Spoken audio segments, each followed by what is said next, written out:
An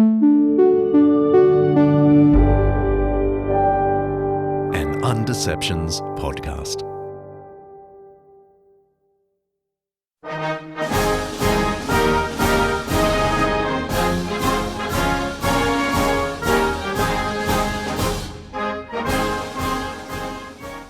En quoi consiste l'utilité tant vantée d'une religion que personne ne peut comprendre, qui tourmente continuellement ceux qui sont assez faibles pour s'en mêler, qui est incapable de rendre les... Religion has ever filled the mind of man with darkness and kept him in ignorance of the real duties of true interests. It is only by dispelling these clouds and phantoms of religion that we shall discover truth, reason, and morality. Religion diverts us from the causes of evil and from the remedies which nature prescribes. Far from curing, it only aggravates, multiplies, and perpetuates them.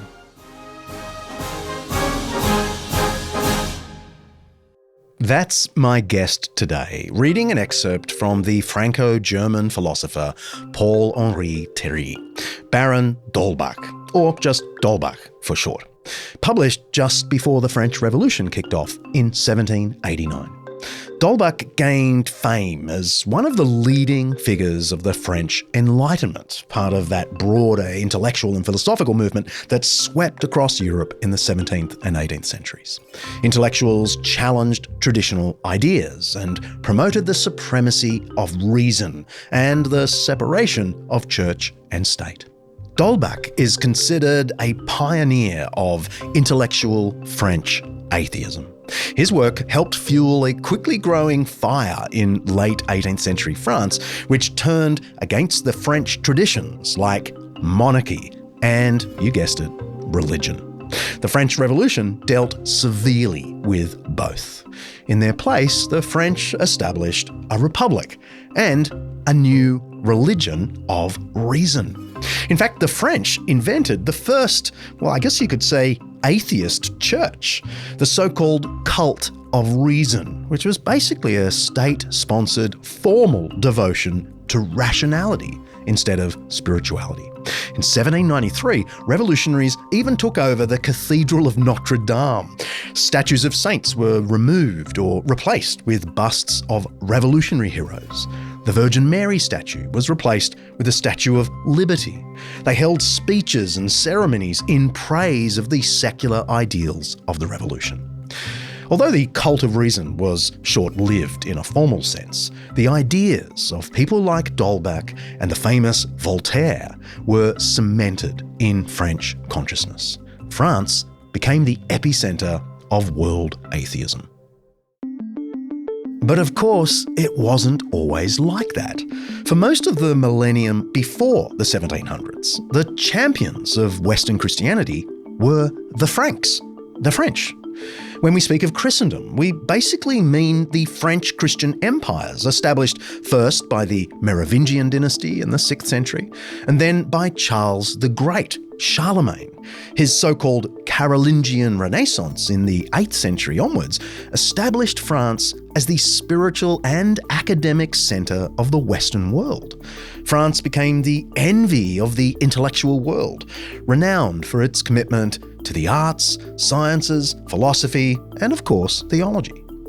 In a weird way, though, French Christianity's promotion of a culture of questioning and rationality is what ultimately led to the elevation of reason over Christianity. I've often felt the French do atheism with more panache than anyone. It's an impression that partly comes from this history, and partly from my encounter some years ago with an extraordinary French skeptic. One of the dearest and most surprising friendships of my time as a pastor was with an elderly Frenchwoman named Marie Rose. She was a French atheist and long-time academic at the University of Sydney. Some Sydney listeners may remember her. Marie had been a student in Paris back in the 1950s, and during that time she devoured all the great European philosophers in the 3 languages she knew: Hume, Descartes, Kant, Nietzsche, Camus, Sartre, and the rest. In those days, she once confided in me, she lived in pursuit of knowledge and what she called experience, which I think has a special resonance in French. I didn't ask questions. She met a member of my church at a language class. They got talking about the faith. She scoffed, of course, but he lent her a Christian book, which she devoured. She found it slightly stimulating, so she took herself off to the large Christian bookstore in Sydney, Coorong Books, g'day Coorong, and she bought more books by that same author and several other authors. The shop attendant could have had no idea of this woman's fierce intellect, her voracious reading life, and her skepticism toward Christian material. But eventually, she was invited to my church. And that's how I met her, because I happened to be in the pulpit that day, and she demanded an audience with me. So began countless conversations, dinners with my family, and emails where she questioned everything, read everything, and pondered deeply. Marie had intellectual questions. Her French devotion to reason was very keen. She also had moral and political questions. The French are renowned for their suspicion toward elite power, and Marie had personally experienced the abuse of power. She was one of the most straight-talking people I have ever known. In fact, when she first met Buff and learned that her original name was Elizabeth, Marie just blurted out, "How can someone with a beautiful name be called something as hideous as Boeuf?" She pointed out that Boeuf is French for beef.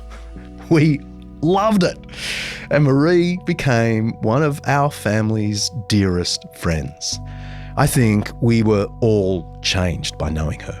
And she was changed over the course of the next few years before she died.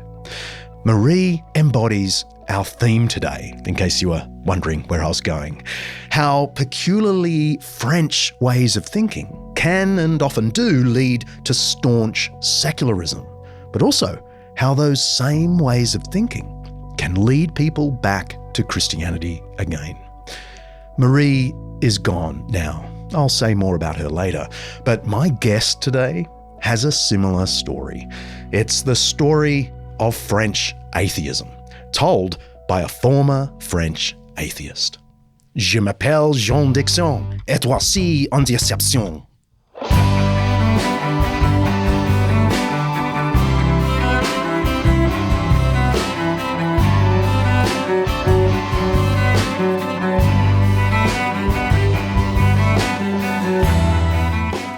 This season of Undeceptions is sponsored by Zondervan Academic. Get discounts on master lectures, video courses, and exclusive samples of their books at zondervanacademic.com/undeceptions. Don't forget to write Undeceptions.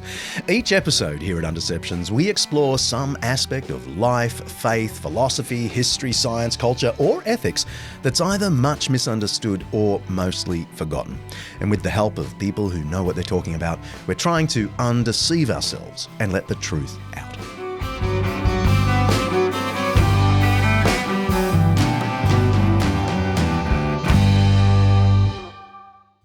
So set the scene. Take us to your upbringing outside of Paris. It was a happy, comfortable existence, yes? It was amazing. It was great. This is the best way to grow up, frankly. I was in a upper middle class, wonderfully comfortable French family. I had an older brother, a younger sister, and we were... That's my guest, Dr. Guillaume Bignon, author of a fabulous little book, Confessions of a French Atheist.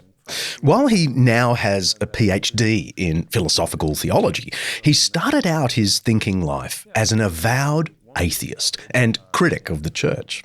I first connected with him a few years ago when he was writing his book. He wanted help tracking down some obscure historical sources, I think, if my memory serves me correctly, about Jewish burial customs. I'm not 100% sure. Anyway, he was going into battle in print with the famous French philosopher and atheist Michel Onfray, whom we'll talk about later, whose book, The Atheist Manifesto, offered some of the most swashbuckling criticisms of the history behind the Gospels that you will ever hear. Guillaume was the perfect person to offer a French rebuttal. Anyway, since those emails, we've been threatening to catch up many times, and I've been trying to get him on the show for ages. After a couple of years of almost meeting each other, we finally did so in the not-so-salubrious Renton office at Washington Airport, where I literally flew in, had a delightful 2-hour conversation, and flew back out. Really, freed from most of life's troubles and really to enjoy some of the good things. And what better place than France to enjoy some of the good things? And that includes food and culture and fun. And so, yeah, it was a wonderful, wonderful childhood in an environment that I thoroughly look back on with affection. And your family was, religiously speaking, nominally Catholic? Or was there more devotion in that tradition? It's, I think, a setup that I've found to be quite common, that my parents are the generation of the baby boomers after a while who grew up Catholic and practicing, and most oftentimes sincerely doing so, like not a feeling that there's some sort of a contradiction in what they're doing or some hypocrisy, but genuinely going through the rituals and attending Mass, but not necessarily out of a very deep life conviction, so that in the end, I ended up following them to Mass, but as soon as we were old enough, me and my brother and my generation, able to tell our parents from the boomer generation that, hey, we actually don't believe any of this stuff, then we stopped going to church, and it doesn't seem like a shape-shifting, life-altering decision. It's more of a, oh, well, I guess that's what we were doing, but you don't have to do this, and this is fine. So this is a little bit what it felt like. So it was part of what we did, but not very much part of who we were, if you will. But at some point you knew yourself to be an atheist quite young, is that right? Yes, that's right. But I knew we were going through the motion. Fairly early on, it seemed to me like, yeah, there's no really good reason or credible reason around me to think that there's a creator of the universe who is listening to our prayers or does anything that I can tell in the world. And so by default, I thought, well, I'm not really believing these things. And then, yes, I guess to affirm that there is no God came a little bit later on with an added layer in my context, which was a bit more resentment. So it wasn't just the feeling that, oh, well, I guess my mind is made now. I've concluded that there is no God. There was also a resentment from feeling like religion had been forced upon us. And then we absorb kind of what's prevalent in the culture, or at least in my environment in France, which is that religion is silly and people are superstitious. And so there's kind of this scornful attitude towards religion that came packaged in my non-belief as soon as I was able to say, well, not only I don't believe it, but it's nonsense and people shouldn't. A survey of French citizens in 2020 found that 47% of respondents felt bound to Catholicism. On the other hand, only 6% of believers said they attended church once a week. So obviously they didn't feel too bound. And only 44% of French people say they believe in God at all, which is significantly below Australians, who hover around the mid-50s in most surveys, and well below Americans at 80%. Soon enough, Guillaume was living a fairly typical upper-middle-class French life, with church firmly in the past. By the time he was a young adult, he was an elite volleyball player, playing all around the country. And he was also playing keys in a rock band. Nice. He excelled in maths and science at school and moved into a well-paid career as a software engineer. At the heart of it all, he told me, was his desire to just have a really good time. He reminded me of my dear French atheist friend Marie. Smart, but always in pursuit of experience. Were there any moments in those happy French experiential days where you began to think deeply? Or was it really just you were a happy pagan? Well, I was happy. I mean, all the pursuits that I've just described, aside from perhaps what Christians would call unhealthy amount of pride, there's nothing inherently wrong about any of the pursuits that I've described. But one of them certainly was also my view of women and relationships at the time. So I basically was seeking happiness in all those forums, and for the view of relationships and women and sex in France for an atheist my age would have involved a very aggressive pressure to have many experiences and to have relationships, sometimes very short, sometimes long. But in my case, that involved really somewhat extreme unfaithfulness and just finding identity and fulfillment in those. And so those pieces all were seemingly avenues that I was seeking success in. And precisely when I started to have enough success in all of those areas is when I started to think a bit more deeply about, well, what am I running after here? And so it kind of hit me there that I was the dog who caught the car that he was running after and not too sure what to do with it. And so in that moment of sobriety and wondering, well, what's the point of all of that, or what am I doing in all this? I started to reflect a bit and wonder, well, I'm pretty happy with those things. Like, this is pleasant, but is that all there is? And what do I need here?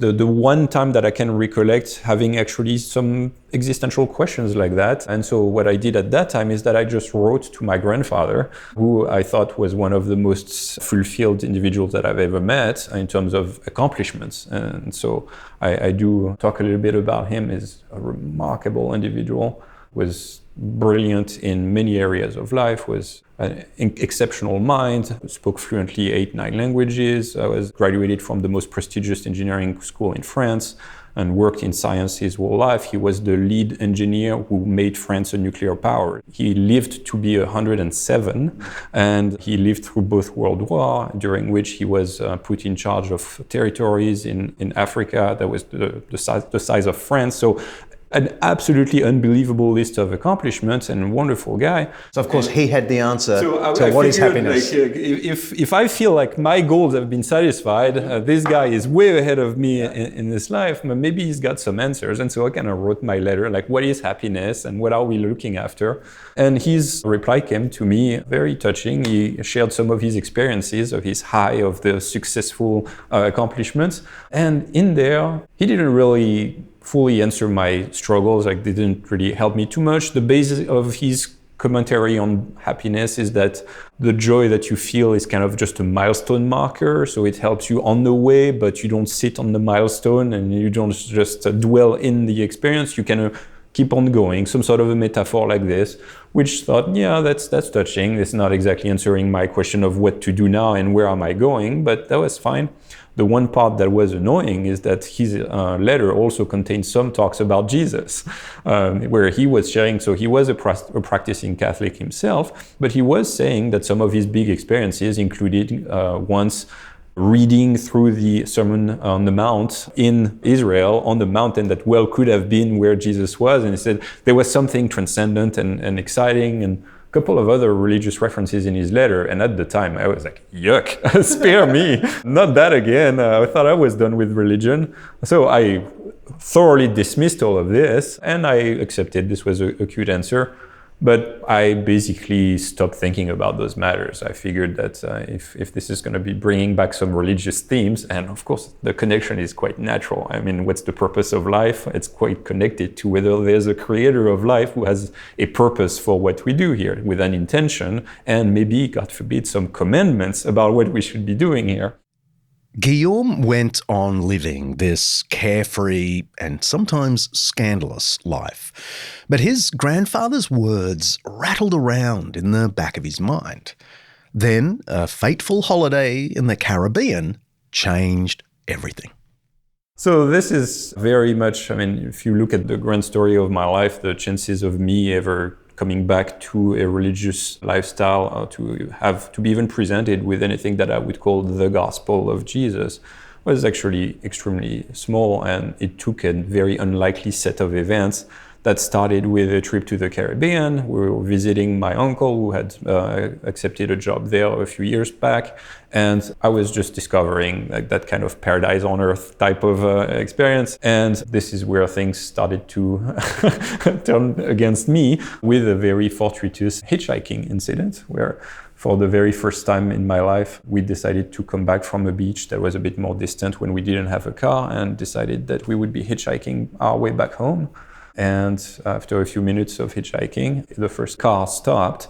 In it, 2 American tourists who were just arriving on the island. And they were not even stopping to pick us up as hitchhikers. They were stopping to ask for directions because they were lost on their way from the airport to the hotel. And so we stopped talking and realized the hotel they are going to is literally next door to the house that we are actually going. So we say, well, we'll tell you where it is if you pick us up and drop us off next door. And so that's what we did. And they were both fairly attractive. One was from New York, and immediately the romantic pursuits goal of my life kicked in. Long story short, I ended up romantically involved with her, but very quickly learned a couple of bad news. One is that she was claiming to be a Christian, a believer in God, which at the time I still thought this is an intellectual suicide. What kind of nonsense is this? And the other is that attached to her belief was belief in abstinence before marriage, which was extremely problematic for me as well. This is not at all what I wanted. The Bible is pretty clear that sex is wonderful and has God's full blessing, but only in the context of marriage. Sorry, it's just what it says. That was bad news for Guillaume, but not bad enough to derail his flourishing romance. So I decided I would try to pursue this as a long-distance relationship and that we would need to make it work. But obviously her religious beliefs would be an extremely big problem, and so that's one that needed to be resolved. And that's what led me on the quest to try to look into her Christian faith so that I could explain to her why this is nonsense, why we shouldn't be bothered with it, and why we could be happy together. And how did that go? Yeah, so I don't think I would be here if it went the way that I had hoped that it would go.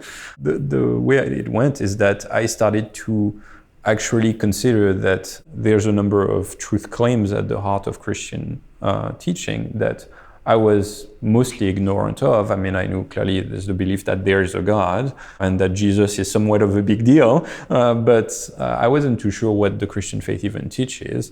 And so it was an important step for me to sit back and to realize, look, if I'm going to be discussing those things, it's actually, it's going to have to be based on what is true, not what I enjoy or what feels right or my upbringing and distaste of religion. And that question, is it true? Are there any good reasons to think that there's a God, that Jesus was who he claimed to be, that he was risen from the dead? I've never really spent any time until then really thinking about those matters in terms of what kind of reasons do we have for believing those things. So it was helpful to realize that my culture in France had just impressed on me this sense that, well, it's obvious, there is no God and religion is silly, but I hadn't really backed this up in any sort of substantial way. So I started to feel like I needed to at least understand what is claimed. And so I picked up a Bible and I dusted off a very old Bible from my catechism years distant in the past. I opened it and started to read the Gospels. So Guillaume started to read the Gospels. That's a dangerous business for an atheist. I told you at the outset about Marie, an academic at Sydney University and a long-term French atheist. She started attending my church, at first just for the intellectual stimulation, she said. Buff and I had her over for dinner and conversation, and she told me she'd been reading the Gospels, Matthew, Mark, Luke, and John, our first-century biographies of Jesus. And I'll never forget an email she sent me after one of our evenings together. Here it is. Dear Buff and Jean, I find it incredible that walking on the dusty roads of Palestine under the hot sun with a bunch of uneducated people, Marie was such an intellectual snob, should give me such pleasure and make me look at life so differently. In my life, I have read avidly all sorts of books, and I never thought that the Gospels could stimulate thus my brain and give me at the same time the feeling that I had arrived to the most important discovery, to the only worthwhile discovery of my life. My love to you all, Marie. There would be many, many more emails and conversations with Marie after that, but it was reading the life of Jesus in the Gospels that set her on the way to her most important discovery. More about Marie and from Guillaume after the break.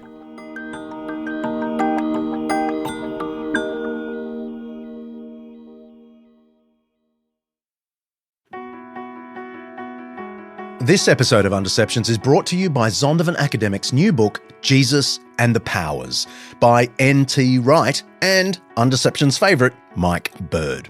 Should Christianity have anything to do with politics? I mean, you could argue that Christians have done more harm than good once they get a whiff of power. Mike Bird and N.T. Wright address this question and other questions in this magnificent overview of the political implications of the Christian faith and the Church's historical engagement with the powers and principalities. They shed light on current geopolitical events and ask, what would it look like if there were a faithful Christian response to crises like the Russia-Ukraine conflict, the China-Taiwan tension, political turmoil in the US, UK and Australia, and the problem of Christian nationalism. They build a pretty convincing case that Jesus' teaching about the kingdom of God confronts all forms of power, Christian and atheist, and calls on us all to support a pluralistic democracy where everyone, regardless of religion or irreligion, has a role to play in working toward the good of society. Whether you're a believer or a skeptic, I'd say this book will be an eye-opener. You can order Jesus and the Powers on Amazon, of course, or head to zondervanacademic.com/undeceptions to dig a little deeper and see if you really like it. That's zondervanacademic.com/undeceptions.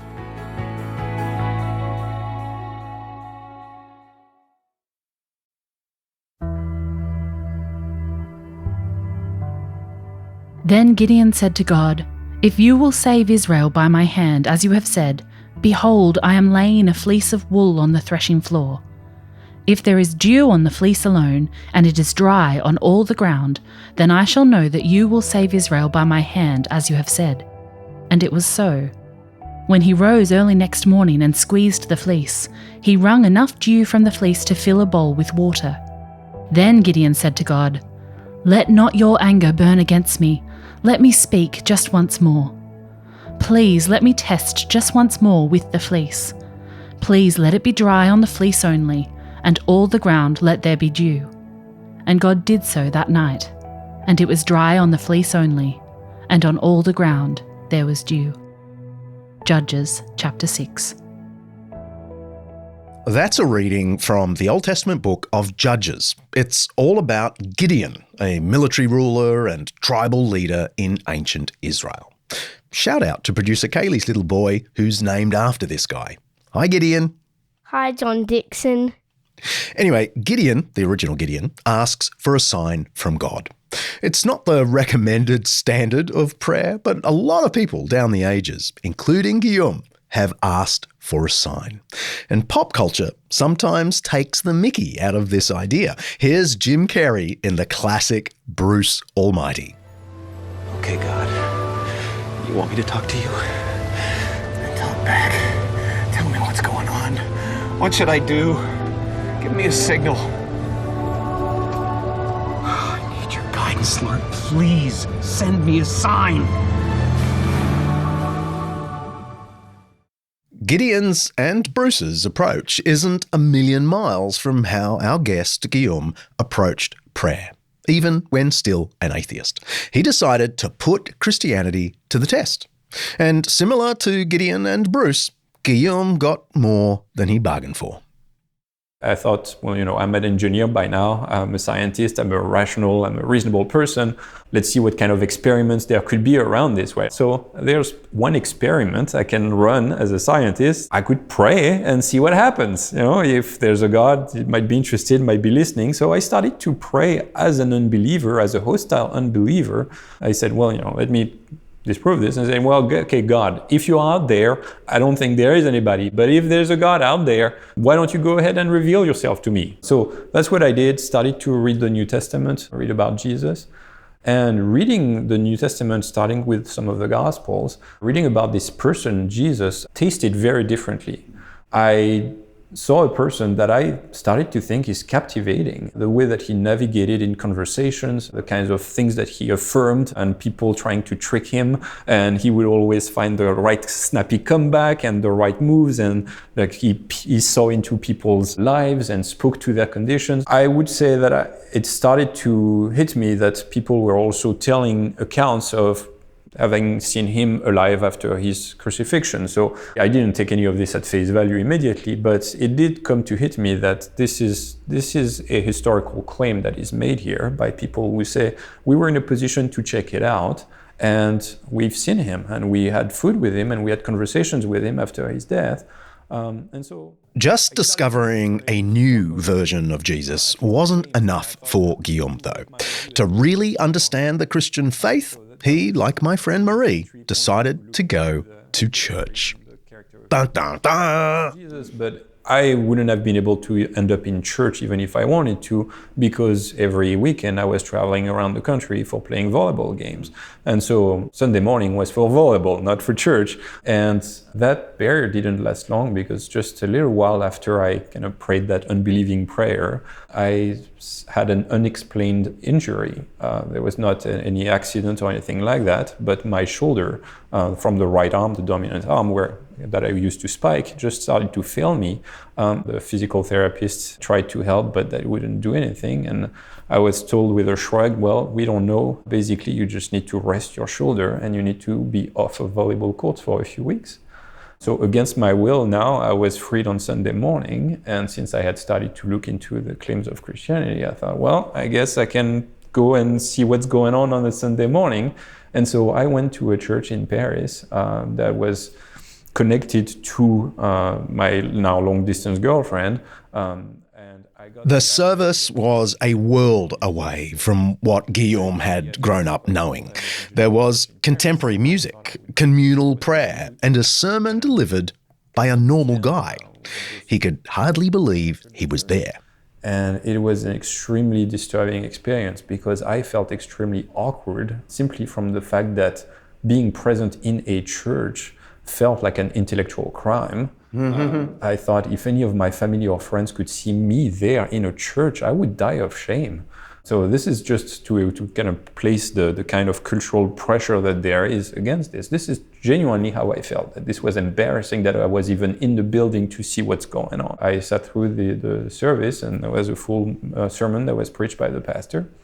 And I don't remember a word that he said. I don't know if I was just too absorbed in my thoughts and feeling that I was embarrassed that I didn't pay attention enough, or if it's just like that. I don't remember what he said, but at the end I thought, well, I've seen enough. Despite the discomfort with church, Guillaume ended up really connecting with the pastor. The two hit it off.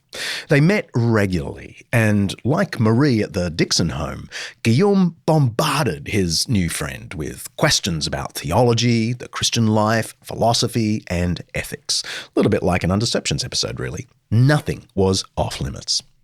Do you remember what were the biggest hurdles? Because at one level I'm listening to you and I'm thinking, perhaps the biggest hurdle is the social construct of Christianity in your head from your childhood on. That was sort of impossible to get around. It was so negative. That's right. It was a huge pressure, both because of the perceived intellectual sloppiness of religion, and also because of what felt like a very repressive teaching on relationships and sex. And so theoretically, neither of those is even remotely relevant to the question of whether it's true. Yeah. Right? I mean, I don't like their view of relationships, and my country and culture thinks that you need to be dumb to believe in Christianity. Well, even if those things are very present in my life, it's not telling me whether it's true. Then I realized that there's actually quite a respectable tradition of people, especially in France, who believes that God exists and who clearly are part of the very respected tradition, even in French philosophy. I mean, folks like Descartes and even John Calvin, so on the Protestant side, so folks who clearly are important and respected, and yet clearly they believe that God exists. And the sensible atheist philosophers today are going to argue for atheism, but they're not making a case that you need to be silly to be a Christian. Like it doesn't require outright irrationality to believe those things. But in France, this is all I knew. Like the atheist claims was not just religion is false, it's also silly, and you need to be outright irrational if you're going to believe. So discovering that this wasn't the case, that you could actually discuss those things intelligently, was an important piece in terms of intellectual respectability. And that came with some... Realizing that you could, in fact, consider the Bible without sacrificing intellectual integrity was just the start for Guillaume. Next was dealing with the age-old debate of religion versus science. Well, right? I mean, I had studied various sciences, between math, physics, engineering, and I had lived with the assumption that somehow science was the death knell of religion. And then I just took a quick inventory, like what do I know in terms of scientific knowledge that sounds like it's actually incompatible with God's existence. And I realized there's hardly any of it that's even relevant. There's a whole tradition of arguing for God's existence on the basis of some things that are scientific, right? Various cosmological arguments based on the origin or the existence of the universe, or the fine-tuning of the universe. I realized there is this big tradition, and there are some scientific knowledge that can lead to that. But then the most problematic that I could see was maybe evolution or the Big Bang, which, once again, the Big Bang might actually be on the other side of the coin in favor of a creator. But evolution was really all I could think of was potentially in conflict. I looked into this, okay, evolution, well, very briefly, I mean, for evolution to be a problem, it would have to be that evolution is incompatible with God's existence and evolution is true. I mean, it seems like God could have used something like evolution to bring about life. We've covered evolution a lot on Undeceptions, much to director Mark's chagrin. But if you want to hear how a full-blown evolutionist, a professor at Oxford no less, came to believe that God was the author of all things, check out episode 100, Saving Nature, with scientist and conservationist Professor Andrew Goslar, a real-life Radagast the Brown. Sorry, back to Guillaume. Evolution is today. So just this inventory made me realize, okay, science is not against God, but maybe science should be in favor of God. Like, should there be strong scientific evidence? And that kind of led me to reflect on assumptions that I had about what counts as knowledge and what can really be affirmed or known about God. And I realized, as part of those conversations and reflection, that I had a couple of very bad assumptions. One might have well been that all our knowledge has to be scientific. I had developed that kind of scientific arrogance, being a scientist myself, and say, this is true knowledge, this is where we actually know stuff. It's self-refuting itself, because the claim that you can only believe science is not itself science. So I had to let that go. And I think an important one that kind of brings us back to affirmations about Jesus and his resurrection, which turned to be central in my becoming a Christian, is I think my standard for what can be reasonably affirmed was much too high in terms of proof and certainty. And so it's not to say that somehow I lowered my bar of evidence and now Christianity finally could make it above the bar because I had lowered it so much. That's not at all the claim. But the bar of knowledge and proof that I was operating under was that you need to be able to prove something in order to be reasonable believing it, or you need to have absolute certainty about those things. And once again, I realized that this was a completely unrealistic standard, and that there's tons of things in life that I know, not just that I believe, that I know, and yet I don't have absolute proof or certainty at all. So lots of examples came to my mind, but one very important category of examples was things that I know on the basis of testimony, on the basis of reliable testimony. I know my date of birth. I know who my parents are. I know where I was born. I even know some things about my older brother's birth. Clearly, I wasn't there. I wasn't born yet. I don't have blind faith in them. I know them, and I'm quite reasonable in believing them. And I realized, well, this is just one very respectable way of having knowledge. And this is a parallel that I quickly came to draw with what I had been reading in the New Testament, realizing what I'm reading here is accounts from people who claim to either be eyewitnesses or to take their accounts from people who have been involved with Jesus and were in a position to know those claims. And they're telling you this is how it happened. We've seen him. Can you wind me forward to where you made that transition to actually think, oh my goodness, I'm a Christian? So I thought this could be reasonable, but if I'm going to be jumping through that hoop, I want to be more certain than this. I needed some kind of powerful existential, like maybe emotional experience of, yes, God has reached out and he's there. And so I did continue praying as a tentative unbeliever to say, okay, God, it's starting to make sense intellectually, but if I'm going to become a Christian, I'm going to need something that's more radical than this. What Guillaume wanted was a miracle for God to drag him over the line to Christianity. But as it turned out, it was actually by confronting himself, his own lifestyle, that he realised he needed and actually believed the gospel.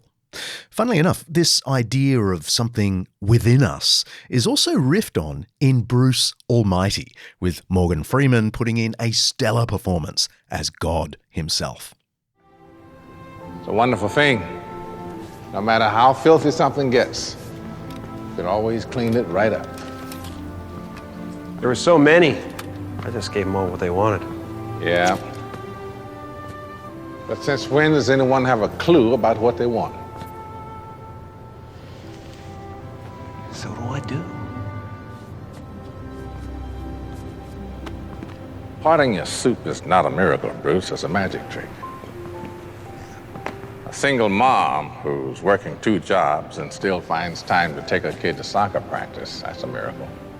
A teenager who says no to drugs and yes to an education, that's a miracle. People want me to do everything for them, when what they don't realize is they have the power. And I was expecting some sort of an open heaven with a voice coming down and a welcome son. And the way I explain it is that God did something that was much less theatrical, but much more brutal in the end. And it is that he reactivated my conscience.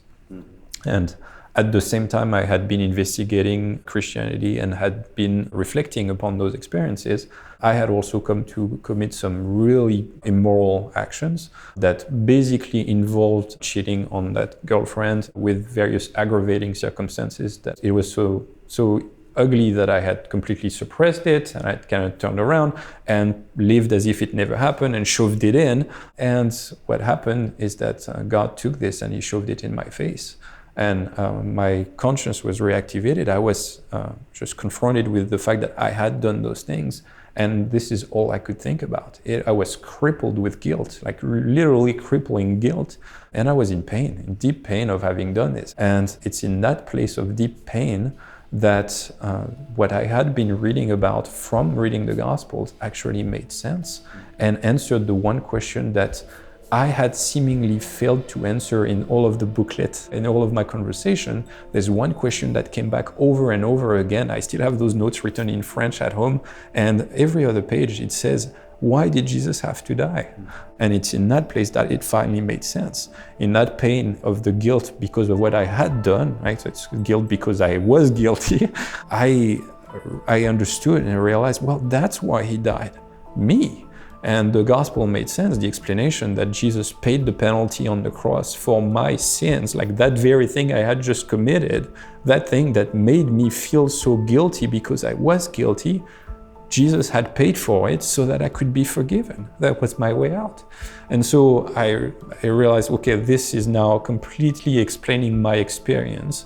It is giving me the best news that I need, right? I am guilty and I have here this way of forgiveness and reconciliation.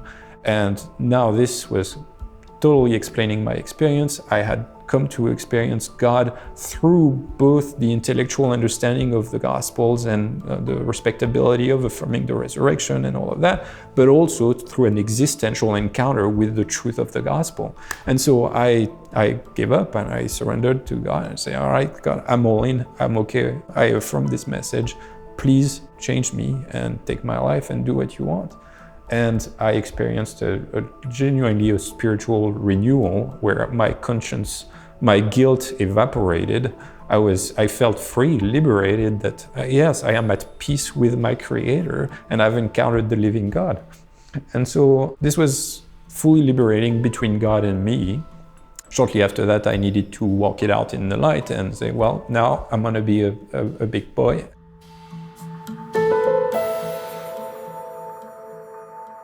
We'll be back in a minute.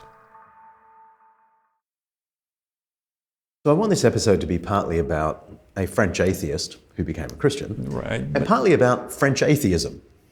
So I find this remarkable, that what used to be the centre of Christendom, Western Christendom, Gaul, France, was Christianity's home base for a millennium, has produced some of the best atheists. I mean, the names that people will know, even if we can hardly remember what he said. You know, you think of Voltaire, through to the 20th century, Camus and Sartre and Foucault, Michel Onfray.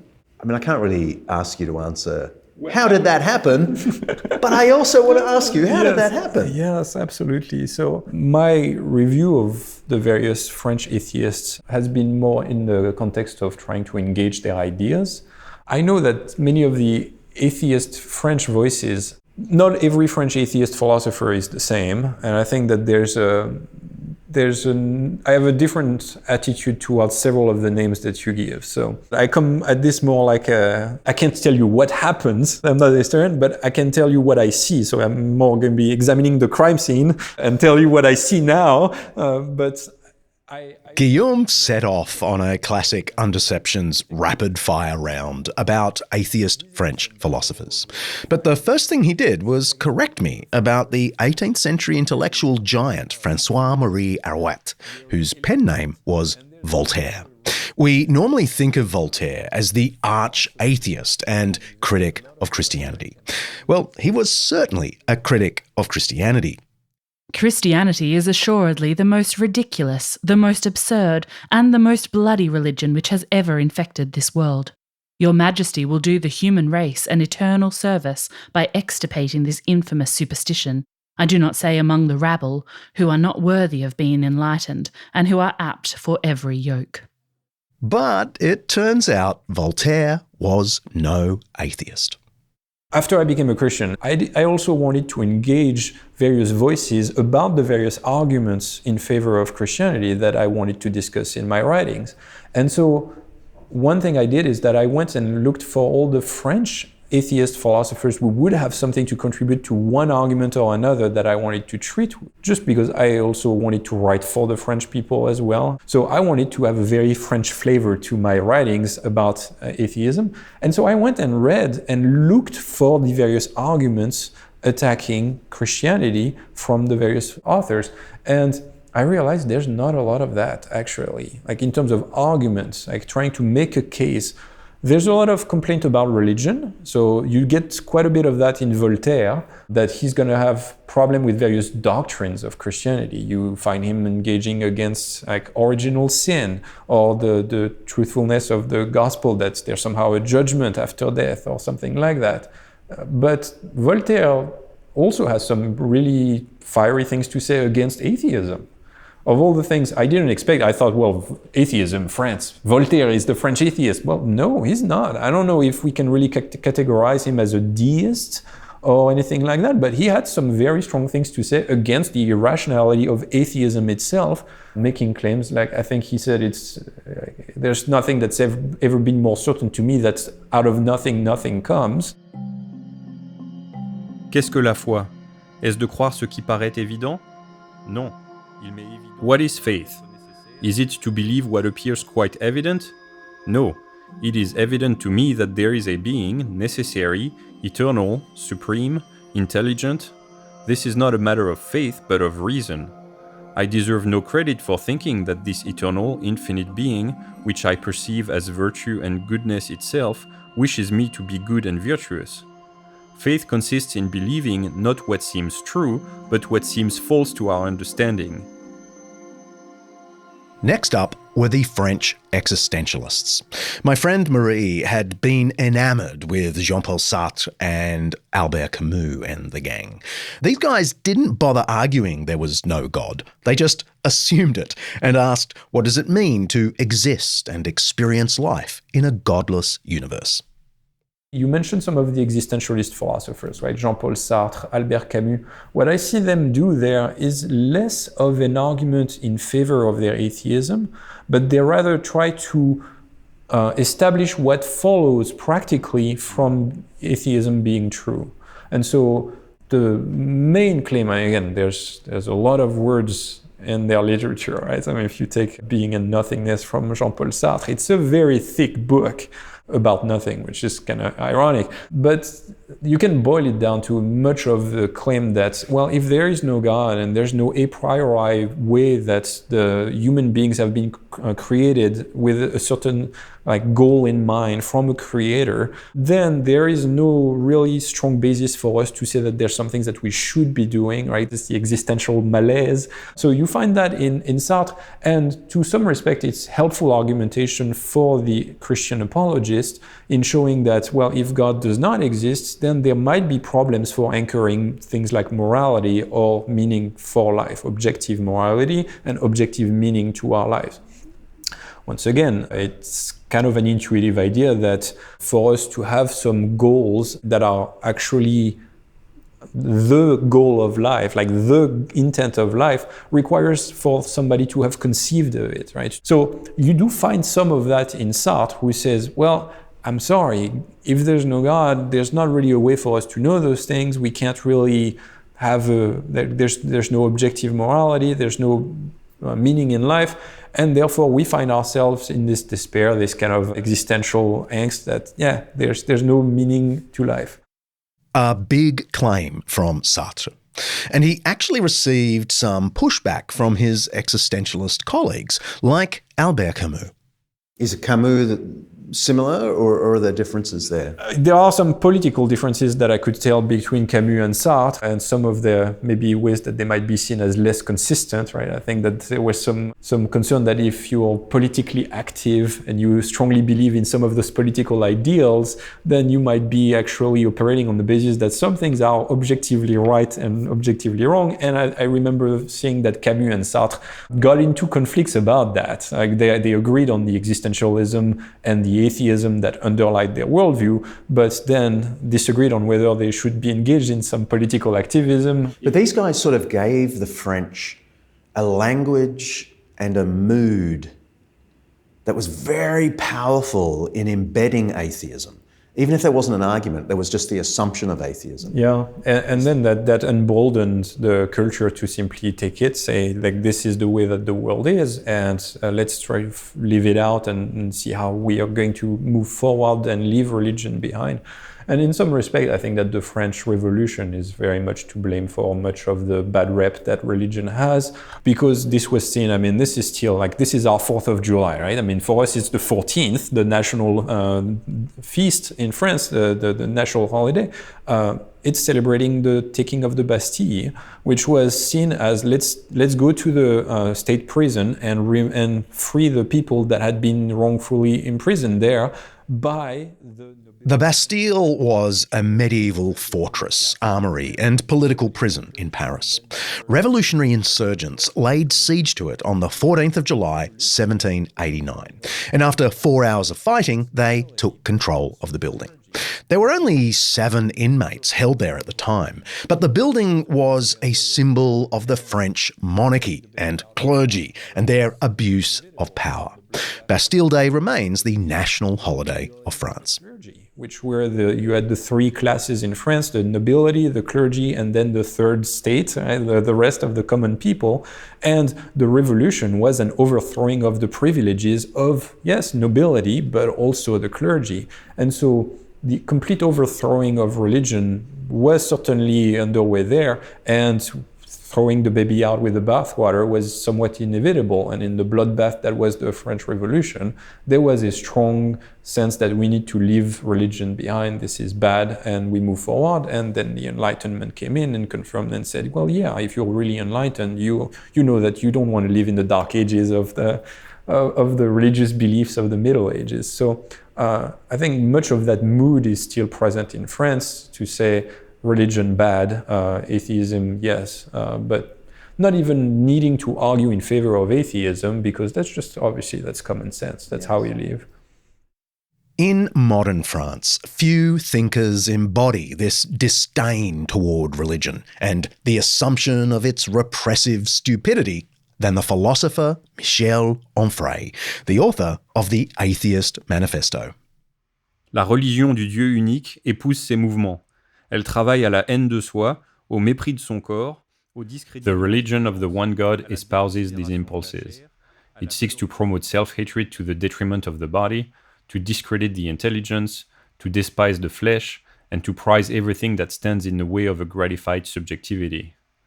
Launched against others, it foments contempt, wickedness, the forms of intolerance that produce racism, xenophobia, colonialism, wars, social injustice. A glance at history is enough to confirm the misery and the rivers of bloodshed in the name of the one God. I have very mixed feelings about Michel Onfray. There's a part of me that obviously thinks that this is an abject caricature of Christian belief, and so this would be the bad side, right? It's bad Michel. But there's also a deep affection that I've developed in reading some of his material, and he's a wonderfully compelling guy in terms of enjoying life and enjoying philosophy in the French tradition, and also just enjoying reading and ideas. And so the way that he expresses himself is very compelling. And also he's not afraid to go contrary to some of the culture. I love him. I think he's deeply wrong about Christianity.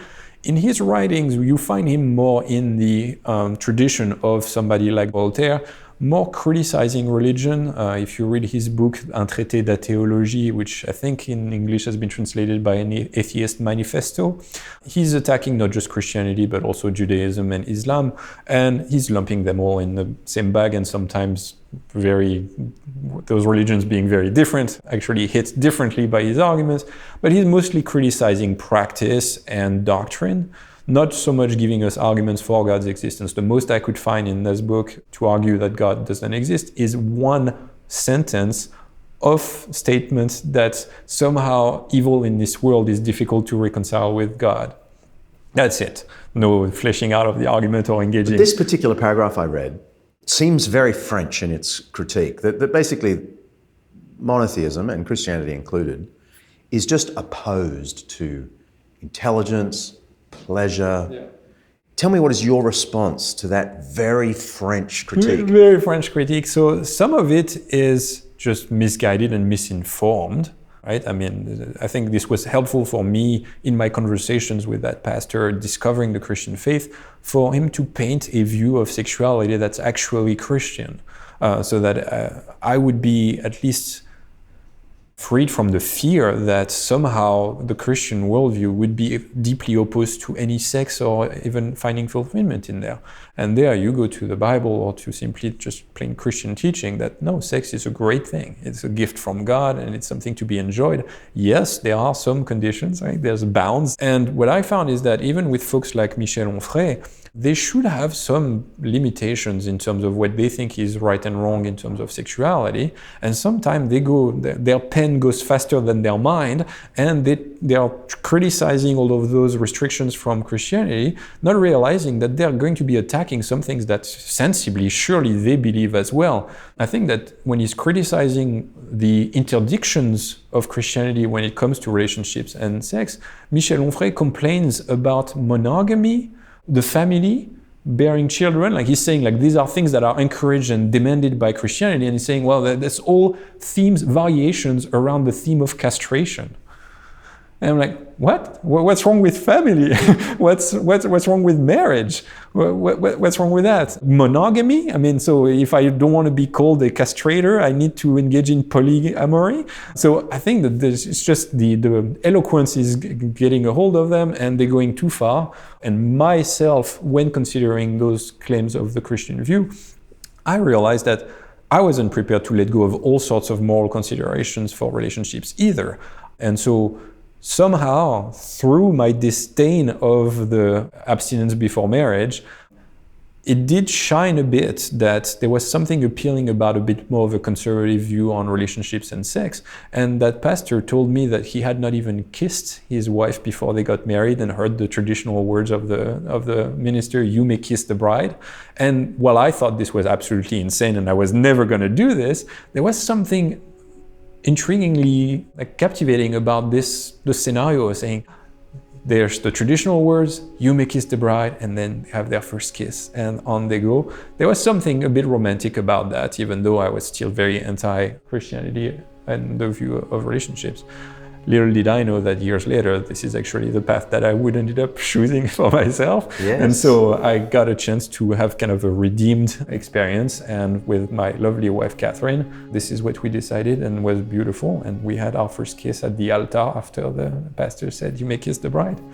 I think we're going to pause the episode at that point and ask listeners to soak that up. They had their first kiss at the altar. Love it.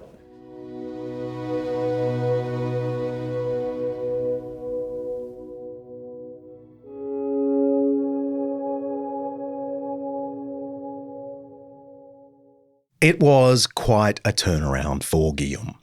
His investigation was multifaceted. It was intellectual, it was existential, and it was moral. What he found was that Christianity amply answers all the questions of human existence. He discovered that the French disdain toward Christianity was itself a child of Christianity, and that peculiarly French ways of thinking can produce not just skepticism, but also genuine faith.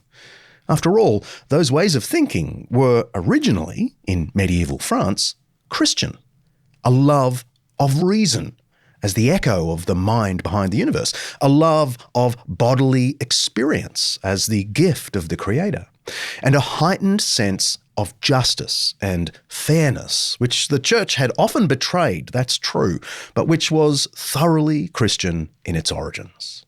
It's a paradox at the heart of this episode, actually, that Christian ideals and thought forms led to the French turning against institutional Christianity. And the greatest example is perhaps the French Revolution. The Revolution was brutal in its treatment of the Church, but the Revolution's underlying principles of liberté, égalité, fraternité can only have come from Christianity. And you don't have to take my word for that. I know it sounds like the sort of thing a crazy Christian apologist would say, but one of the leading atheists in France today is Luc Ferry. He's the former French education secretary and a professor at the famous Sorbonne. In his brief history of thought, he puts it even more boldly than I would dare. He laments that when he went to university in France in the 1960s, it was, quote, possible to pass our exams and even become a philosophy professor by knowing next to nothing about Judaism, Islam, or Christianity. That's quite a confession. It now strikes him as absurd, he says. Now, Ferry is adamant that, quote, Christianity was to introduce the notion that humanity was fundamentally identical, that men were equal in dignity, an unprecedented idea at the time, and one to which our world owes its entire democratic inheritance. The French Revolution, he goes on, and to some extent the 1789 Declaration of the Rights of Man, owes to Christianity an essential part of its egalitarian message. So I had to ask Guillaume about Luc Ferry. So one other atheist that in some ways is very different from the little I've read of him, very different from that disdaining atheist. This is Luc Ferry, who I believe was the former education secretary. Yes, of that's France. right, yeah. philosophy professor. He has said that, I might as well quote this, Christianity was to introduce the notion that humanity was fundamentally identical, that men were equal in dignity, an unprecedented idea at the time, and one to which our world owes its entire democratic inheritance. So, comment about Luc Ferry, who seems, he's openly atheist, but he thinks Christianity gave the world a lot of good things. Luc Ferry has interesting connections with the Christian worldview because he does write on morality and the foundation of morality, and he finds himself trying to make sense of the moral experience that we have, which is that we are confronted with ethical choices every day, that it does seem to us that this is not purely inside of us, like that this is not purely our own desires and subjective opinions. And so he does lean towards affirming that there is such a thing as objective morality, the very thing that Sartre and Camus were denying. He is kind of careful with his words because he doesn't want to affirm that God exists. But he says we're confronted with this thing and it's coming from the outside, it's transcendent. He uses this language. And he does admit that this is a bit awkward for the atheist, but it does lead him to say that, well, though there's no God, in a sense that atheism is true, there's something that's transcendent and that is beyond nature. So he's taking a claim that somehow there is an objective meaning to life. Right? So this is one of the big topics on which I found him to write is there a meaning to life? Like, how should we live? And is there a goal, a purpose? And he explores a lot of the discussions in the literature on that, and he lands ultimately on saying that there is a meaning to life, and meaning is going to be found in love and relationships. And to which, as a Christian, I'm like, yeah, well, sure enough, love is at the center of the goal of this existence. I think this is clearly part of God's design to express and glorify himself in love relationships, certainly with a Christian view with Jesus dying on the cross for us as an expression of love, and that in turn we love him because he first loved us. So this love thing is clearly at the center of a good Christian explanation of the meaning of life.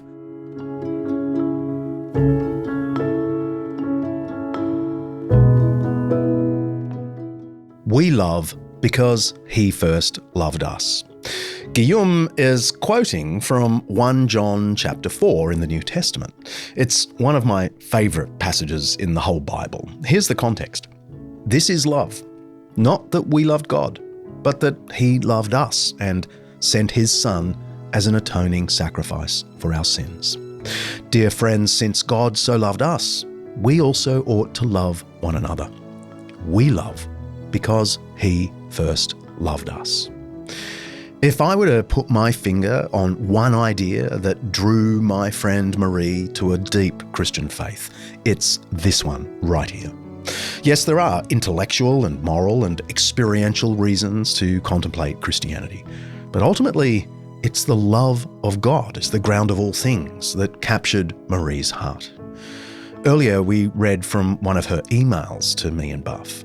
I have read avidly all sorts of books, she said, and never thought the Gospels could stimulate thus my brain and give me at the same time the feeling that I had arrived to the most important discovery. That email was June 10. By October 10, the following year, boy, she took her time. She wrote to us again about the strange sense of mercy she was beginning to sense in her life and how that was changing everything. Here's how she put it. Dear John and Buff, it is a miracle for me to learn that God had forgiven me all my past sins. What joy I experienced in Christianity. But later, when I observed that I was indulging in the same sins again, I had moments of doubts. Would God continue to forgive me? Then, by praying to tell God how sorry I was, joy came back. It was as if God had forgiven me my past and present and perhaps future sins. This is probably not orthodox, but somehow I still believe it. Much love to you all. Marie. Well, I remember getting that email at about 9:30 at night, and I wrote straight back saying, Marie, that is orthodox. That's what we've been saying. Because of God's love in Christ, he can forgive us for our past, present, and even future wrongs. That's Christian faith, Marie. Marie lived her last 2 years with a deep sense of this divine love. She wasn't any less herself. Intellectual, straight-talking, very French. In fact, she would tell you she had wandered the intellectual and experiential landscape of the world only to find her true home, her true self, in God's love. Her favourite song, the one I sang to her at a bedside as she died, was When I Survey the Wondrous Cross, which goes on which the Prince of Glory died. My richest gain I count but loss, and pour contempt on all my pride. Love so amazing, so divine, demands my soul, my life, my all. A few years after Marie's death, I was telling her story at a church in Sydney, and I noticed this man a few rows back crying. Tears were pouring down his face. I guessed perhaps his mother or someone had died and I was dredging up the grief. But afterwards, he came straight up to me, tears still in his eyes, and he said, I was Marie's master's student at Sydney University and a Christian. I spent hours with her in her office. I loved her, but she was not fond of Christianity. She was the last person I ever imagined would become a Christian, he said. He was thrilled to learn that Marie's very French intellectual rigour and pursuit of meaning, the things that had driven her away from religion, were, in the end, the very things that brought her back to Christ.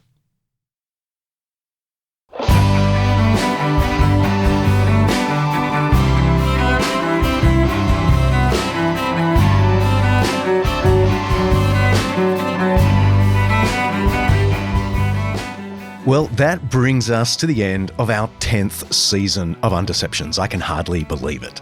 Thank you all so much for making this season the most successful yet. You can let us know what you thought of it, or even suggest an episode by sending us an audio message at undeceptions.com. We love hearing from you.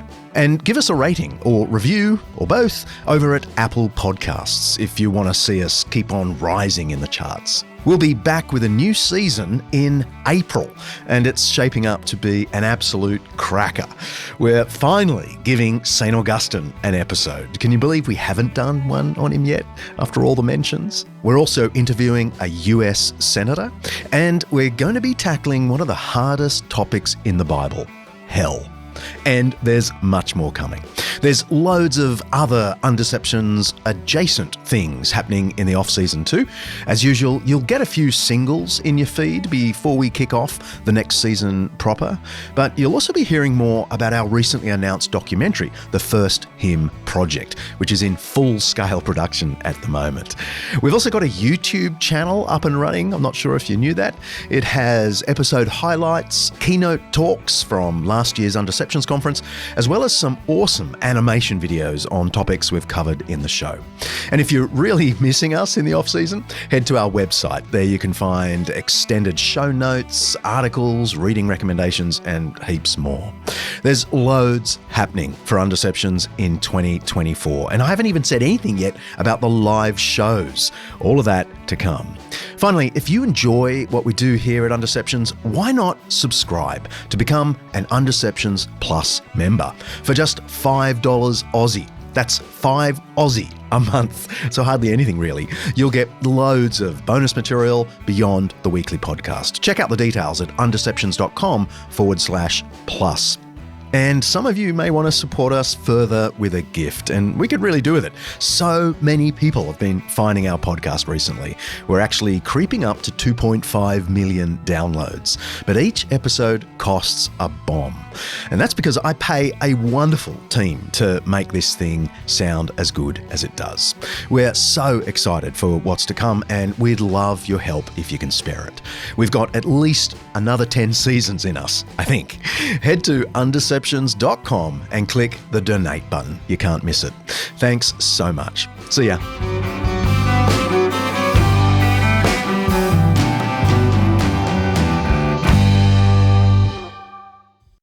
Undeceptions is hosted by me, John Dixon, produced by Kaylee Payne, and directed by Mark Voltaire Hadley.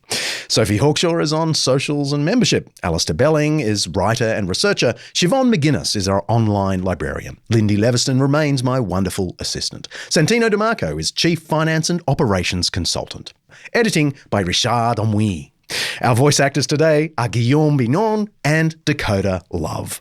Thanks for your work, guys. Special thanks to our series sponsor, Zondervan, for making this Undeception possible. Undeceptions is the flagship podcast of undeceptions.com, letting the truth out. Au revoir.